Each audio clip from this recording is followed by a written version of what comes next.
O brilho do sol lentamente se dispersou na superfície do mar, fazendo com que parecesse uma escala dourada ondulante. Ao pôr do sol, a batalha já estava terminando. Não podia ser realmente chamada de batalha. As elites dos piratas tritões, assim como dos tritões adultos, haviam morrido na batalha naval anterior, e os únicos que restavam eram velhos, jovens ou femininos. Mesmo sem muitos piratas sob seu comando, o ataque de Leyline foi bem sucedido. Depois que o sol se pôs completamente, Leyline estava na sacada da casa de 2 andares que pertencera ao capitão pirata. Ele estava observando os pequenos pontos de chamas cintilando no porto. Incêndio em grande escala teria destruído completamente o lugar, então Leyline o havia proibido antes que eles o saqueassem completamente. O rosto de Robin Hood estava corado de excitação. Ele ficou no quarto com Isabel, que não participou do saque, relatando os resultados da batalha para Leyline. Leyline sabia que os despojos eram bastante decentes só de olhar para o rosto dele. Um sorriso surgiu em seu rosto quando Robin Hood terminou seu relatório. Chefe, nós atingimos ouro. Robin Hood já tinha crescido para se assemelhar a um pirata mais e mais, ou talvez ele tivesse acabado de parar de reprimir sua verdadeira natureza. Apenas o saque do depósito poderia encher metade do navio, a enormes quantidades de açúcar, seda e até cerâmica e madeira. Também achamos isso dentro da vila, acrescentou Isabel ao abrir um baú preto ao lado dos pés de Leyline. A tampa de madeira estava coberta de padrões florais, e um brilho dourado saiu do peito quando foi aberto. Os olhos de Robin Hood se encheram de ganância, mas ele rapidamente reprimiu. Esse sujeito escondeu seus tesouros muito bem, foi preciso muito esforço para descobrir isso. Os olhos de Isabel também estavam brilhando como pequenas estrelas, como se ela também tivesse se apaixonado completamente pela pirataria. Isso foi exatamente como o que Leyline leu em um dos antigos volumes deste mundo, Ouro. Que coisa linda e adorável! Pode transformar um covarde em um guerreiro e um mau em um bem. Pode fazer rios fluírem rio acima, e uma coisa tão pequena pode enviar uma alma condenada ao céu. Até as igrejas precisavam de riqueza, e a exigência delas era enorme. Eles precisavam disso para influenciar seus crentes e expandir o escopo de seu poder. Isso era especialmente verdadeiro no caso de Valken, que acumulava mais dinheiro do que dragões. Eles colocaram as mãos em todas as fontes que puderam encontrar para ganhar mais dinheiro.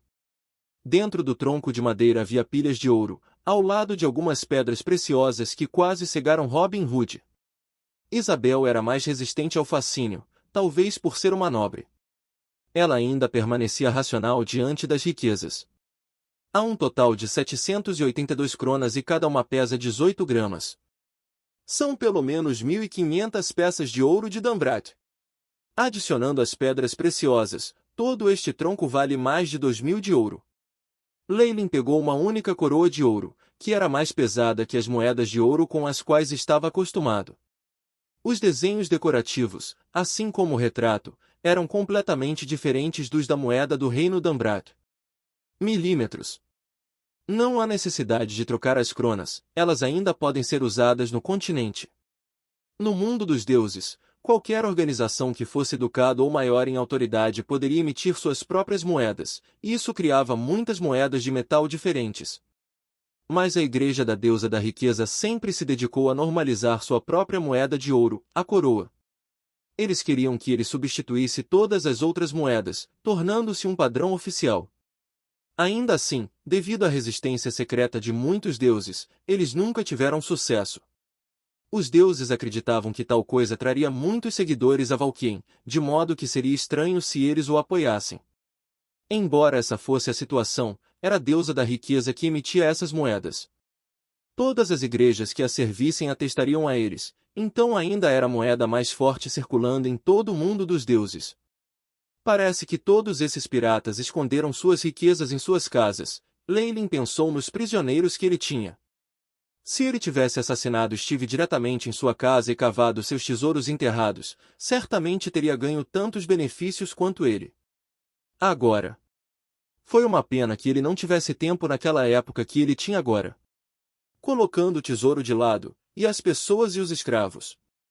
Com esse financiamento, Leyline tinha confiança para construir uma indústria lucrativa centrada na ilha de Fallen.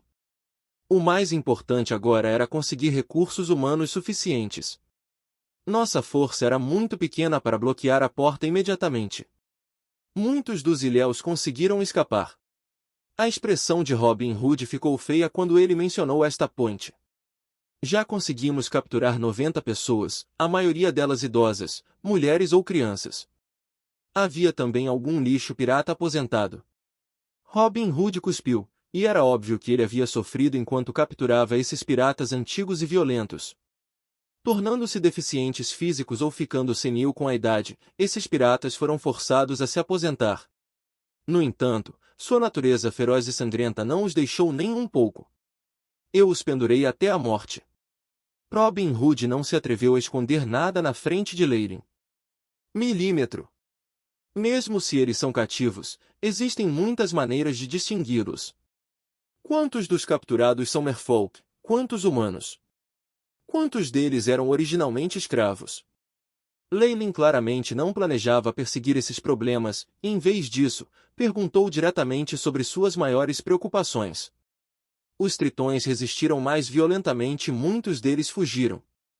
Nós só conseguimos capturar 19 até agora, os outros 71 são humanos e nativos. Todos parecem ter sido escravos. Embora não tivesse os detalhes definitivos sobre os números, Robin Hood bastava para satisfazer Leyland. Muito bom. Existem diferentes classes e classes, mesmo entre os escravos. Os tritões eram originalmente a classe mais alta aqui, e agora que matamos as famílias deles e os despojamos de sua riqueza, nós teremos sua inimizade. Eles não vão colocar sua fé em nós, então apenas mate todos eles. Quanto a esses outros humanos e escravos nativos, leve todos eles embora e, lentamente, proteja-os. De sua própria vida como humano, Leyland tinha entendido profundamente a sensação que o resto tinha: se eles não são humanos, eles não vão pensar e agir como nós. Por outro lado, Robin Hood também não achava esses piratas tritões iguais a ele. Ele imediatamente concordou em sair e abatê-los. Espere, por que você não entrega todos esses tritões cativos para mim? Isabel saiu naquele momento, os olhos cheios de um brilho sanguinário. Isso é aceitável, Leyland assentiu imediatamente. Todos os demônios amavam o caos e os massacres, e seus atos de pirataria provavelmente deram muitos benefícios a Isabel. A noite caiu e todo o porto chorou depois de ser devastado pelos invasores. A fumaça ainda subia no dia seguinte. As mercadorias foram todas transportadas para o Tigre Escarlate, chefe. Robin Hood respeitosamente relatou. Muito bom, sou a corneta. Leyland estava no convés do recém-batizado Tigre Escarlate e emitiu o comando com uma expressão pacífica no rosto. Este Tigre Escarlate era o mesmo que o Tigre Negro de antes. Leyland tinha acabado de decidir massivamente reformar o navio, e ele também decidiu mudar seu nome. Ele poderia imaginar o nome desta nave se espalhando por todo o Mar d'Ambrat no futuro, acompanhado pela reputação de seu primo em batalha. A corneta profunda soou, e depois de uma noite de estragos, um monte de marinheiros com bolsas escuras e pesadas sob os olhos se espalharam pelas casas dos ilhéus em grupos de 2 e 3, reunidos no convés. Ouça! Leyland abriu o baú cheio de cronas douradas na frente dos piratas, e o brilho dourado fez seus olhos brilharem com ganância. No entanto, olhando para quem o pé atualmente pisando nas moedas de ouro pertencia, eles imediatamente retiraram seus olhares gananciosos. Durante a viagem e suas batalhas, Leyland já havia usado inúmeras vidas para demonstrar sua selvageria que excedia a deles.